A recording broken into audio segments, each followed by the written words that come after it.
যারা এখনো বিশ্বাস করেন ভালোবাসা মানে শুধু বলা নয়, বোঝা, অনুভব করা আর হারানোর ভয়েও কাউকে ধরে রাখা।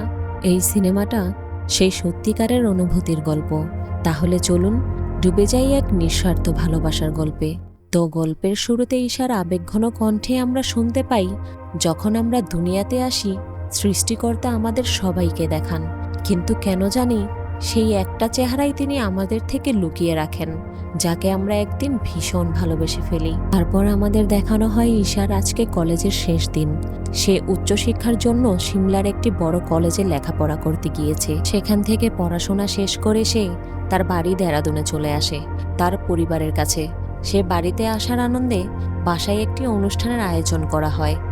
ঈশা এক হাসিখুশি স্বপ্নবাজ মেয়ে। তার বিশ্বাস একদিন ঠিক সে তার মনের মতো কাউকে খুঁজে পাবে।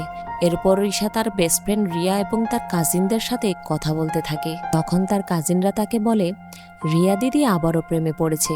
তখন রিয়া বলে, ও কিভাবে জানবে ভালোবাসা কি? ও তো কখনো কোনো ছেলের সাথে কথাও বলে না। ও শুধু ওর টুটুর সাথেই কথা বলতে পারে। টুটু হচ্ছে এই পুতুলটার নাম, যেটা সব সময় ঈশার কাছে থাকে। তখন ঈশা জানায় সেও একজনকে ভালোবাসে। আর এই কথা শুনে সবাই অবাক হয়ে যায়। তারপর ঈশা তাকে পাঠানোর লাভ লেটারগুলো তাদেরকে দেখায়। এইসব দেখে তো রিয়া চিৎকার করে ওঠে। তার তো বিশ্বাসই হচ্ছে না ঈশাও প্রেম করতে পারে। রিয়া তখন বলে, কে এই ছেলে? কোথায় পেলে তুমি ওকে? ঈশা তাদেরকে বলে, সে যখন কলেজে ছিল তখন একটি রেডিওর অনুষ্ঠানে সে ফোন করে একটি গান শোনানোর জন্য রিকোয়েস্ট করে। গানটি কলেজের লাইব্রেরিতে রাখা একটি বইয়ের মধ্যে লেখা ছিল, আর সেখানে একটি কবিতাও লেখা ছিল। যে ছেলেটি এসব লিখেছিল সে ওই ছেলেকে ডেডিকেট করে গানটি শোনাতে চায়। ছেলেটির নাম রাহুল। রাহুল তখন রেডিওতে গানটি শুনতে পেয়ে ফোন করে আর বলে, আমি ওই মেয়েটিকে কিছু বলতে চাই যে আমার পছন্দের গানটি শোনানোর জন্য রিকোয়েস্ট করেছিল। আমি জানি না তুমি কে, কিন্তু এখন আমার মনে হচ্ছে আমি ওই কথাগুলো যার জন্য লিখেছিলাম হয়তো তুমি সে। যদি আমি তোমার সাথে দেখা করতে পারতাম। তখন রেডিওর উপস্থাপক বলে, আমি একটা উপায় বের করতে পারি।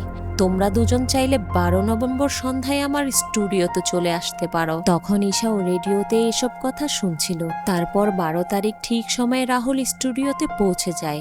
রাহুলকে দেখে উপস্থাপক বলে, একদম অন টাইমে চলে এসেছো, কিন্তু তোমার জন্য তো সে কাল বিকাল থেকে অপেক্ষা করছে। তখন সে রাহুলকে একটি চিঠি দিয়ে বলে, সে নিজে আসেনি, কিন্তু তোমার জন্য একটি চিঠি পাঠিয়েছে। রাহুল চলে যাওয়ার পর ঈশিতা উপস্থাপককে ফোন করে জিজ্ঞাসা করে সে এসেছিল কিনা। উপস্থাপক তখন তাকে জানায় সে এসেছিল। তুমি নিশ্চয়ই জানতে চাইছো যে সে দেখতে কেমন? সে দেখতে খুবই হ্যান্ডসাম। এসব বলতেই ঈশা তাকে থামিয়ে দেয়।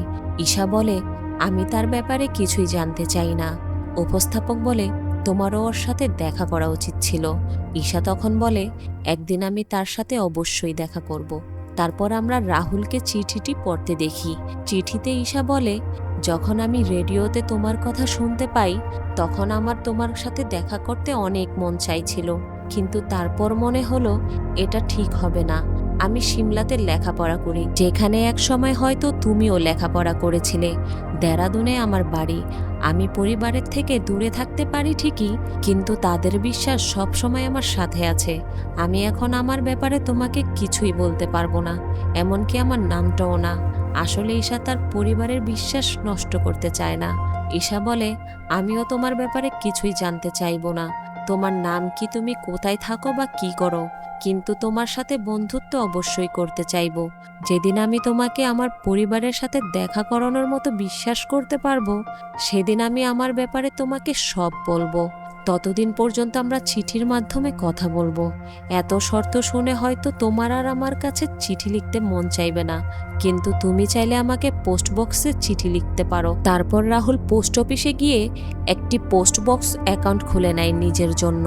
পোস্ট বক্স হচ্ছে তাদের জন্য যারা নিজেদের নাম এবং ঠিকানা গোপন রেখে চিঠি পাঠাতে চায়। রাহুল ঈশাকে চিঠি লিখে। রাহুল বলে, আজ থেকে 4 বছর আগে যখন কলেজের একটি বইতে এভাবেই কিছু একটা লিখে দিয়েছিলাম, তখন আমি ভাবতেও পারিনি কেউ একজন এটা পাবে, তাও এমন একজন যার সাথে আমার চিন্তা ভাবনায় এতটা মিলে যায়। সৃষ্টিকর্তা সবার জন্যই কিছু না কিছু ভেবে রেখেছেন, আমাদের জন্য হয়তো ভেবে রেখেছেন। দেখা যাক আমাদের দেখা কিভাবে হয়। এভাবে তাদের মধ্যে চিঠির মাধ্যমে কথা শুরু হয়। এরপর একটি নতুন চরিত্রকে দেখানো হয়, রাহুলের একমাত্র বন্ধু অক্ষয়। অক্ষয় তখন টিনা নামের একটি মেয়ের সাথে গাড়ির মধ্যে বসে রোমান্স করছিল। টিনাকে কিস করার সময় সেখানে তার বয়ফ্রেন্ড চলে আসে। টিনার বয়ফ্রেন্ডের হাত থেকে বাঁচার জন্য অক্ষয় দৌড়ে রাহুলের কাছে চলে যায়।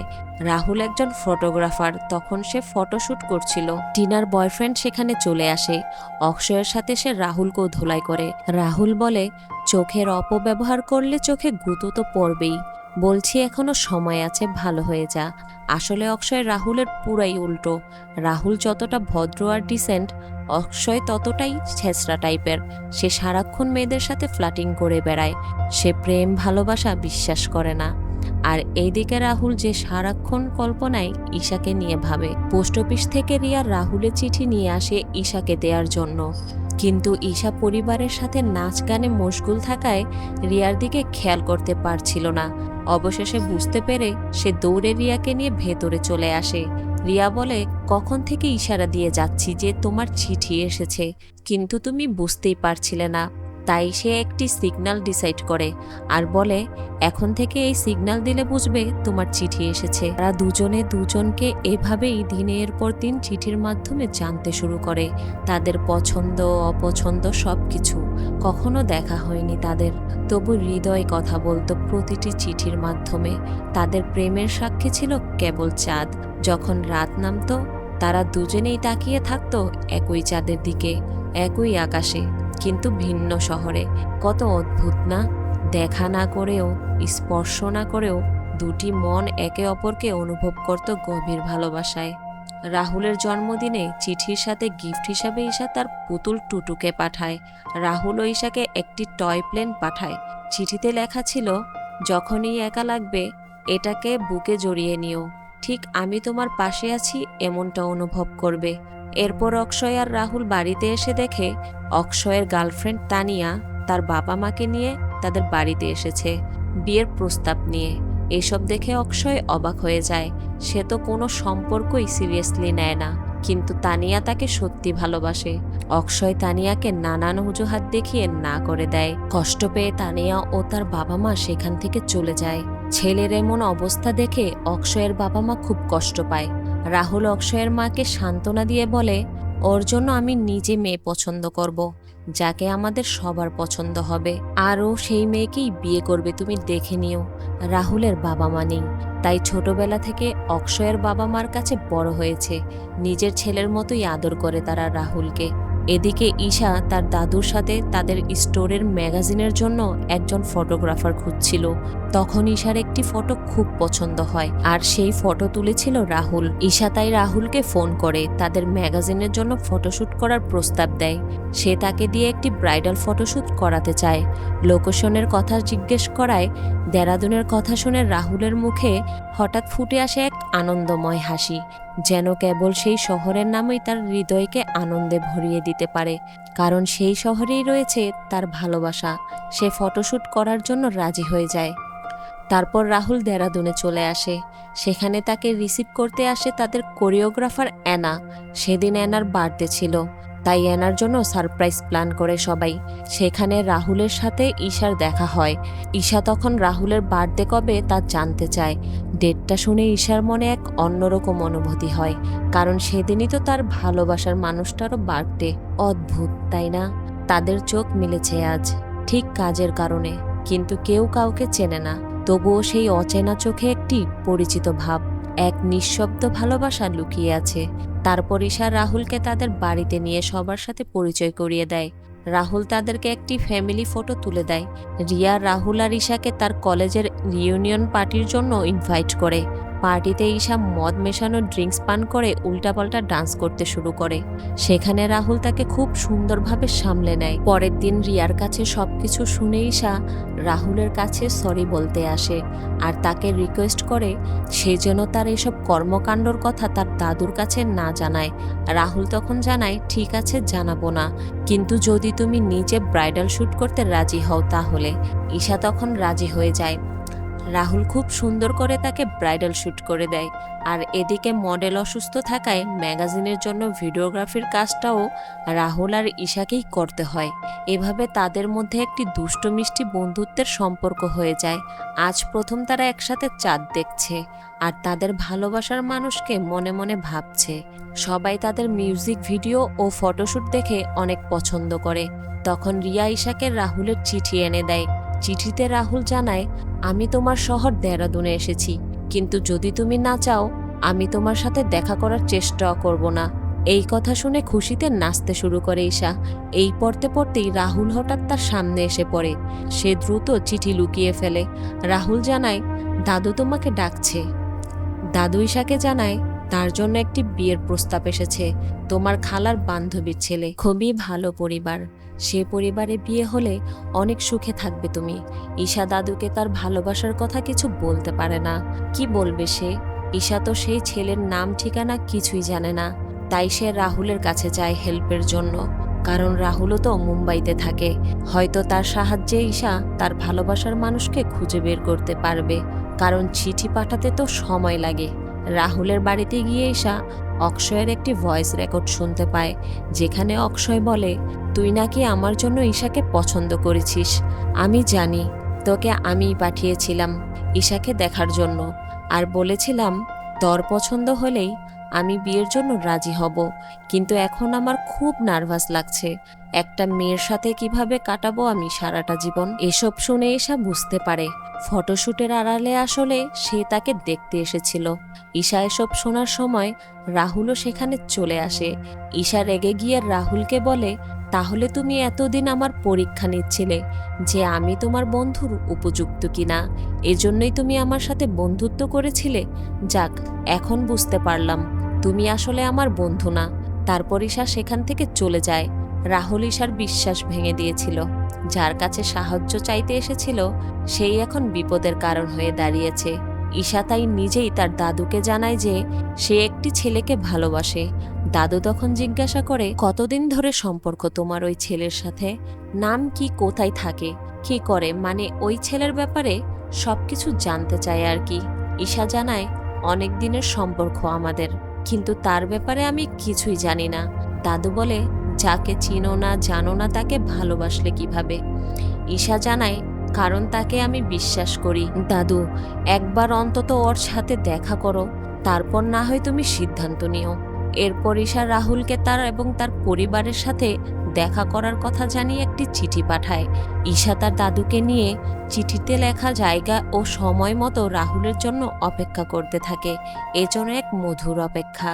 এতদিনের অদেখা প্রেম আজকে সামনে আসতে চলেছে, কিন্তু ভাগ্যে মনে হয় এত সহজে সুখ লেখা থাকে না।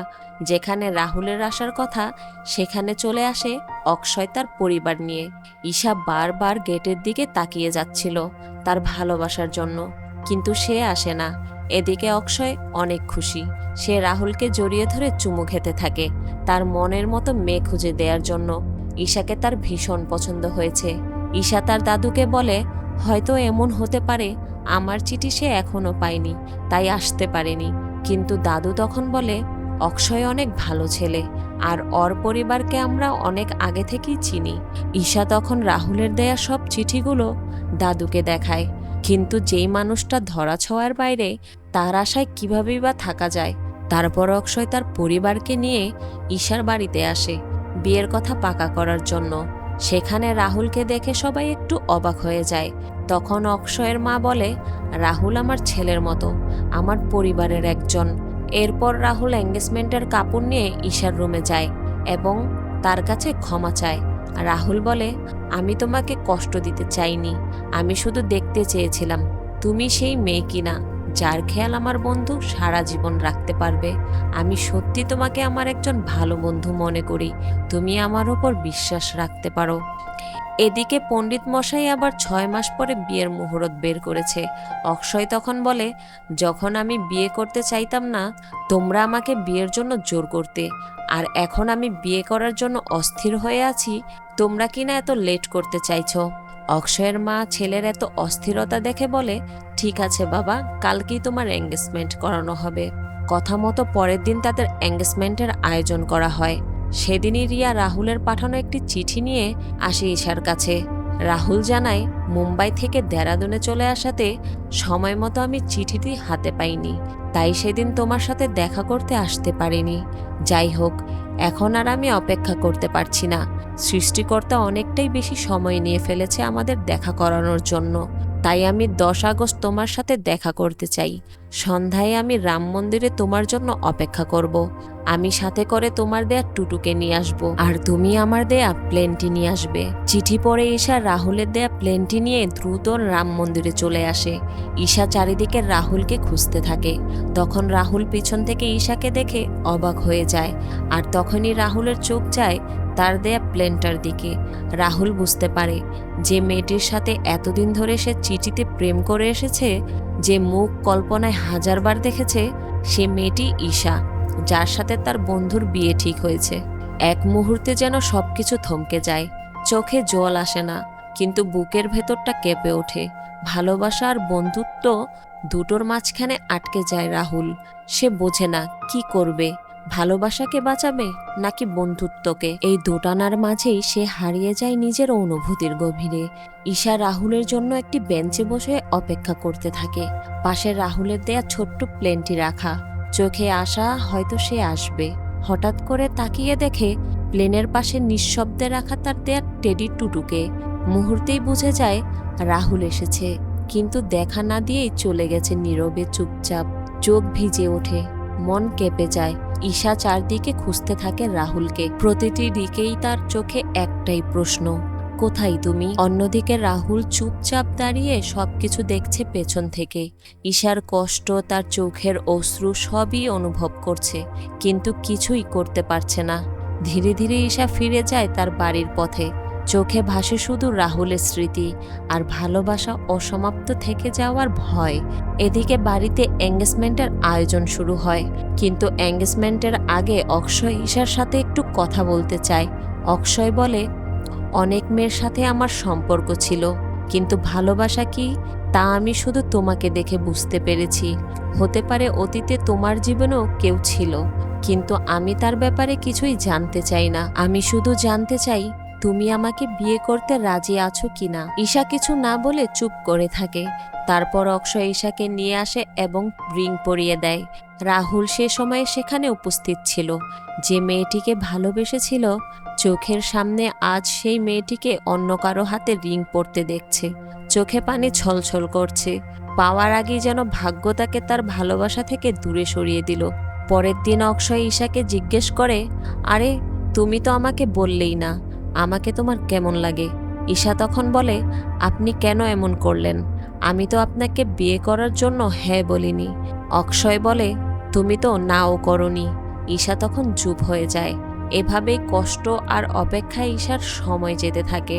ওদিকে রাহুলও ভালো নেই, সারাক্ষণ সে ঈশার কথা ভাবে। তখন অক্ষয় রাহুলের কাছে এসে জানায় আজকে ঈশা মুম্বাই আসছে। এই কথা শুনে রাহুলের ভেতরটা চমকে ওঠে। চুপচাপ সব দেখা ছাড়া তো কিছু করার নেই তার। তারপর ঈশা ও তার পরিবার অক্ষয়দের বাড়িতে চলে আসে। ঈশা মন খারাপ করে থাকে সব সময়। রাহুলও তার দিকে চোখ মেলাতে পারছে না, কিন্তু বন্ধুর জন্য মুখে মিথ্যা হাসি নিয়ে অক্ষয় এবং ঈশার সম্পর্ক ভালো করার চেষ্টা করতে থাকে। রাতে অক্ষয় ঈশাকে একটি রেস্টুরেন্টে ডিনারে নিয়ে যায়। সেখানে সে ঈশাকে একটি বার্থডে সারপ্রাইজ দেয়। ঈশা তখন বলে, আজকে তো আমার বার্থডে না। অক্ষয় বলে, আমার জন্য আজকেই তোমার বার্থডে, তাছাড়া তোমার অনেকগুলো বার্থডে তো আমি মিস করে ফেলেছি। এরপর ওয়েটাররা একের পর এক ফিশ এবং মিট জাতীয় খাবার আনতে থাকে টেবিলে। এইসব দেখে ঈশার মাথা ঘুরাতে থাকে। ঈশা বলে, আমি ভেজিটেরিয়ান, ননভেজ খেতে পারি না।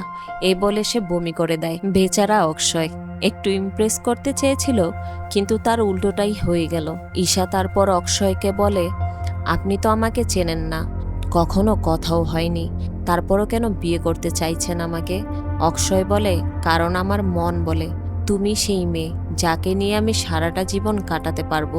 ঈশা তখন বলে, নিজের মনের ওপর যদি এতই ভরসা থাকে তাহলে আমাকে দেখতে রাহুলকে কেন পাঠিয়েছিলেন? অক্ষয় তখন রাহুলের কাছে চলে আসে আর বলে, প্রেমিকাদের পটাতে আমি ডায়মন্ড, ফুল এসব গিফট করতাম, কিন্তু ঈশাকে কিভাবে পটাবো বুঝতে পারছি না। অক্ষয় রাহুলকে ঈশার ব্যাপারে হেল্প করতে বলে, কিন্তু রাহুল বলে, এবার আমি তোকে কোনো হেল্প করতে পারবো না। যদি তুই সত্যি ওকে ভালোবেসে থাকিস তাহলে তুই নিজের মনকে প্রশ্ন কর, কিভাবে ঈশাকে মানাতে পারবি। অক্ষয় তখন সেখানে মডেলিং করা একটা মেয়ের ড্রেস কিনে নিয়ে আসে ঈশার জন্য।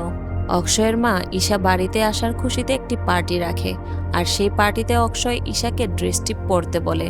সবাই পার্টিতে আগেই চলে গিয়েছে। অক্ষয় আর রাহুল ঈশার জন্য অপেক্ষা করছে। সেখানে অক্ষয়ের গার্লফ্রেন্ড তানিয়া চলে আসে। তখনই অক্ষয়ের দিকে আরেকটি মেয়ে দৌড়ে আসতে থাকে। দুই দিকে দুই গার্লফ্রেন্ডকে দেখে অক্ষয় সেখান থেকে পালায় আর রাহুলকে বলে ঈশাকে নিয়ে পার্টিতে আসার জন্য। অক্ষয়ের এমন কাণ্ড দেখে রাহুল হাসতে থাকে। তারপর ঈশা রেডি হয়ে চলে আসে অক্ষয়ের দেওয়া ড্রেসটি পরে। সেই ড্রেসে মোটেও কমফোর্টেবল ছিল না। রাহুলও সেটা বুঝতে পারে। রাহুল ঈশাকে নিয়ে পার্টিতে যাওয়ার সময় গাড়ির রেডিওতে সেই গানটি শুনতে পায়, যে গানটি ঈশা রাহুলের জন্য রেডিওতে প্লে করার রিকোয়েস্ট করেছিল। গানটা শুনে দুজনে তাদের ভালোবাসাকে মনে করে কষ্ট পায়। রাহুল তো তার ভালোবাসার মানুষটাকে অন্তত দেখতে পাচ্ছে, কিন্তু ঈশা, সে তো জানেই না তার ভালোবাসার মানুষটা আসলে কে। তখন কিছু বখাটে ছেলে ঈশাকে আজে বাজে কথা বলতে থাকে। এসব শুনে ঈশা কান্না করে দেয়। ঈশাকে কষ্ট পেতে দেখে রাহুল তাদেরকে ভালোভাবেই সাহেস্তা করে। তারপর তারা পার্টিতে চলে আসে।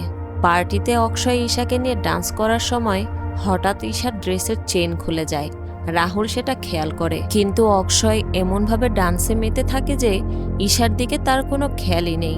রাহুল তখন আস্তে করে ঈশাকে জড়িয়ে ধরে তার ড্রেসের চেনটা লাগিয়ে দেয়।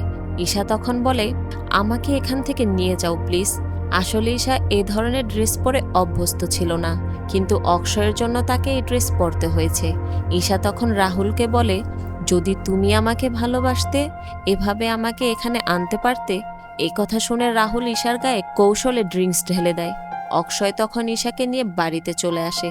আসার সময় ঈশা অক্ষয়কে বলে, আমি আপনাকে বিয়ে করতে পারবো না, আমি একজনকে ভালোবাসি, আর এই বিয়ে শুধু আপনি থামাতে পারেন। অক্ষয় তখন ঈশাকে জিজ্ঞেস করে যে কে ওই ছেলে। ঈশা বলে, আমি তার ব্যাপারে কিছু জানি না, আমরা দুজন দুজনকে চিঠি লিখতাম, এভাবে দুজন দুজনকে ভালোবেসে ফেলেছি। অক্ষয় তখন হেসে বলে, এভাবে কি কেউ ভালোবাসতে পারে? ঈশা বলে, আমি জানতাম আপনি বুঝবেন না। অক্ষয় বলে, আমি সব বুঝতে পারছি, কেউ তোমাকে ধোঁকা দিয়েছে। এভাবে চিঠি দিয়ে কোনোদিন প্রেম হয় না। ভালোবাসার জন্য সত্যিকারের মানুষের প্রয়োজন, যার সাথে তুমি কথা বলতে পারবে, যাকে তুমি দেখতে পারবে, স্পর্শ করতে পারবে। আসলে বাস্তবে এরকম কোনো ছেলে নেই। ঈশা তখন বলে, না, সে আছে, হাত বাড়ালেই পাবো তাকে আমি। অক্ষয় তখন ঈশাকে বলে, ঠিক আছে, ওই ছেলেকে আমার সামনে নিয়ে আসো। যদি ওই ছেলেকে নিয়ে আসতে পারো তাহলে আমি নিজেই বিয়ে ভেঙে দিব। পরের দিন ঈশা পোস্ট অফিসে এসে পোস্ট বক্স 143 নাম ও ঠিকানা জানতে চায়, কিন্তু সেখানকার কর্মকর্তারা জানিয়ে দেয় এটা তাদের নিয়মের বাইরে, তারা তাকে এ ব্যাপারে কোনো তথ্য দিতে পারবে না। হতাশ হয়ে ঈশা সেখান থেকে চলে যায়, আর তখনই সেখানে রাহুল চলে আসে তার পোস্ট বক্সটি বন্ধ করার জন্য। কিন্তু লোকটি তাকে জানায়, আগে আপনাকে পোস্ট বক্সটি খালি করে নিতে হবে। রাহুল পোস্ট বক্সটি খুলে দেখে ঈশা তার জন্য একটি চিঠি আর টুটুকে পাঠিয়েছে। কষ্টে রাহুলের চোখে পানি চলে আসে। চিঠিতে ঈশা বলে, তোমাকে খোঁজার এটা আমার শেষ চেষ্টা, একবারের জন্য হলেও অথবা শেষবারের জন্য হলেও আমি তোমার সাথে দেখা করতে চাই। আমার বিয়ে ঠিক হয়ে গিয়েছে, কিন্তু তুমি আমার সাথে দেখা না করা পর্যন্ত আমি বিয়ে করব না, কারণ আমি তোমাকে ছাড়া তো থাকতে পারবো, কিন্তু অন্য কারো সাথে থাকতে পারবো না। কথাগুলো পরে রাহুলের মন ভারী হয়ে আসে। তখন হঠাৎ অক্ষয় সেখানে চলে আসে আর বলে, ঈশা অন্য একজনকে ভালোবাসে। তুই জানিস কে সেই ছেলেটা? আমি জানি ছেলেটা কে। সে ছেলেটা তুই। রাহুল একটু ঘাবড়ে যায়। তখন অক্ষয় বলে, ঈশা এমন একজনকে ভালোবাসে যাকে সে আজ পর্যন্ত দেখেনি, তার নামটাও জানে না, শুধু চিঠি লিখে ভালোবেসে ফেলেছে। এটা ভালোবাসা হতে পারে না। কিন্তু এটা ঈশাকে কে বোঝাবে? তাই আমি চাই তুই ওই ছেলে হয়ে ঈশাকে ফোন করে বলবি তুই তাকে ভালোবাসিস না। রাহুল সাথে সাথে অক্ষয়কে না করে দেয়। এটা ঠিক হবে না। কি করে বলবে সেই কথা, সে যে ঈশাকে প্রচণ্ড ভালোবাসে? অক্ষয় তখন রাহুলকে বোঝানোর চেষ্টা করে, বলে আমি ওকে হারাতে পারবো না। আমি সারা জীবন ওর খেয়াল রাখবো, ওর পছন্দের মানুষ হয়ে উঠব, কখনো চোখে পানি আসতে দিব না। ওকে এতটাই ভালোবাসবো যে আমার ভালোবাসা পেয়ে ঈশা ওই ছেলেটাকেও ভুলে যাবে। আর তুই যদি আমাকে সাহায্য না করিস তাহলে আমি নিজেও জানি না আমি কি করে ফেলবো। বিয়ে তো দূরের কথা, অন্য কোনো মেয়েকে আমি ভাবতেও পারি না। বন্ধুর ভালোবাসা দেখে রাহুল নিজের ভালোবাসাকে বিসর্জন দিয়ে দেয়। সে বলে, আজ যদি আমি ঈশাকে ভালোবাসতাম তাহলে তোর রাস্তা থেকে সরে যেতাম। তারপর রাহুল ঈশাকে ফোন করে। ঈশা ফোন ধরে রাহুলের কণ্ঠ শুনেই তাকে চিনে ফেলে। ঈশা তখন তার পরিচয় জানতে চায়, কিন্তু রাহুল বলে, এখন আর এসব জেনে লাভ নেই, কারণ আমরা আর কোনোদিন এক হতে পারবো না। আমি চলে যাচ্ছি। ঈশা বলে, তুমি এমনটা করতে পারো না। আমাদের ব্যাপারে একা সিদ্ধান্ত নেয়ার তোমার কোনো অধিকার নেই। রাহুল জানায়, কিছু সিদ্ধান্ত আমাদের হাতে থাকে না। ঈশা তখন বলে, কিন্তু তোমার জন্য অপেক্ষা করা তো আমার হাতে, তোমাকে ভালোবাসা তো আমার হাতে। সত্যি করে বলবে, তুমি কি কখনো আমাকে ভালোবেসেছিলে? রাহুল বলে, যদি তুমি আমার নীরবতা বুঝতে না পারো তাহলে আমার কথা কি করে বুঝবে? তারপর ঈশা বলে, তুমি তো আমাকে নাম ধরে ডাকতে পারো, আমি তো তোমার নামটাও জানি না। নাম কি তোমার? রাহুল তখন বলে, তুমি আমার নাম জানো? আমার নামে কত মানুষ আছে এই পৃথিবীতে। ঈশা অনেক কান্না করে আকুতি করতে থাকে আর বলতে থাকে, একবার অন্তত তোমার নামটা বলো প্লিজ। কিন্তু রাহুল কিছু না বলে ফোনটি কেটে দেয়। ভালোবাসা কি অদ্ভুত, তাই না? ফোনের ওপাশে তারা দুজনে একই ব্যথা অনুভব করছে, কিন্তু ভাগ্য তাদের আলাদা পথে ঠেলে দিল। তারপর ঈশা আর অক্ষয়ের বিয়ের দিন চলে আসে। ঈশা বিয়ের সাজে সেজেছে ঠিকই, কিন্তু সে যেন একটি জীবন্ত লাশ। অঝরে কান্না করতে থাকে সে। এইদিকে রাহুল বিয়ের আগেই কানাডাতে চলে যায় এবং সবার সাথে সব ধরনের যোগাযোগ বন্ধ করে দেয়, কারণ সে ইতিমধ্যেই অনেক কষ্ট সহ্য করে ফেলেছে। নিজের ভালোবাসার মানুষকে অন্য কারো হতে দেখার সাহস তার ভেতরে নেই। তারপর সিন পরিবর্তন হয়ে চলে যায় কানাডায়। 4 বছর পার হয়ে গিয়েছে। কানাডার একটি শপিং মলে অক্ষয়ের সাথে হঠাৎ রাহুলের দেখা হয়। অক্ষয়ের ছেলে দৌড়ে এসে রাহুলের পা জড়িয়ে ধরে। অক্ষয়কে দেখে সে বুঝতে পারে এটি তার বন্ধুর ছেলে। অক্ষয় তখন বলে, আমার তো বিশ্বাসই হচ্ছে না তুই আমার সামনে দাঁড়িয়ে আছিস, রাগ করে আছিস আমার সাথে। অক্ষয় ভাবছে সেদিন ঈশার প্রেমিক সাজিয়ে ফোন করানোর কারণে রাহুল কষ্ট পেয়ে চলে গিয়েছিল। অক্ষয় তার ভুলের জন্য অনুতপ্ত হয় আর বলে, কত খুঁজেছি তোকে, তোর কি কখনো আমাদের কথা মনে পড়েনি? তখনই অক্ষয়ের ওয়াইফ সেখানে চলে আসে।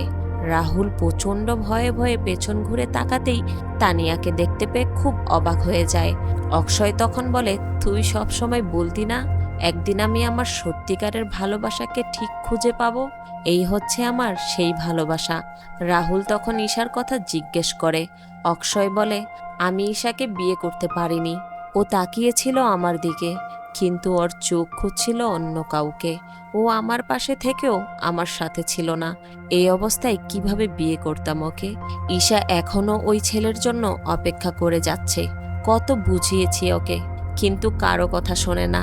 ওর বিশ্বাস একদিন ওই ছেলে ঠিকই আসবে। কিন্তু আমার কাছে ওই ছেলেটাকেও অদ্ভুত লাগে। যদি সে সত্যি ভালোবেসে থাকে তাহলে কেন সে এতদিন ধরে দূরে আছে?